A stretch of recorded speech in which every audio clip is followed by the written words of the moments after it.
tässä nyt lähinnä futiksen merkeissä mennyt tämä viikko ja opiskelu sitten. Että futsalia ei ole nyt niin paljon kerennytkään harjoitella eikä harjoituksia oikeastaan ole ollutkaan.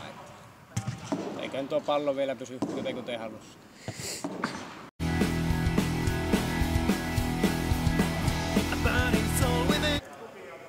Sillehän oli luonnollisesti tuo viikon kohokohta tuo saunavuoro ja sitten tämä jalan paranteleminen viikonloppua varten, että pystyy pelaamaan. Aika tiivistahtinen viikonloppu peleen merkeissä.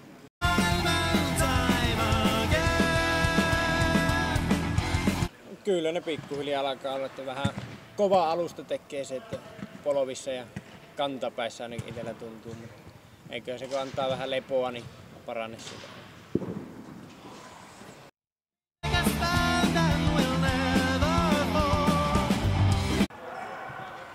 No, tuohonhan voi sanoa monenlaista. Ainakin on ollut hyvin päässyt itse joukkueeseen mukaan. Se on varmaan semmoinen yksi positiivinen kohta. Ja sitten joukkueen esitykset on ollut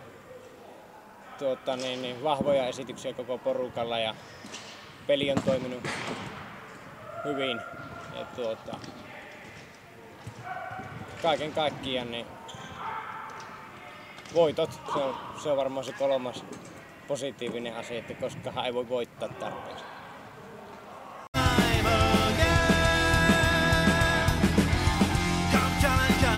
No toivottavasti taas löytää porukkaa paikalle.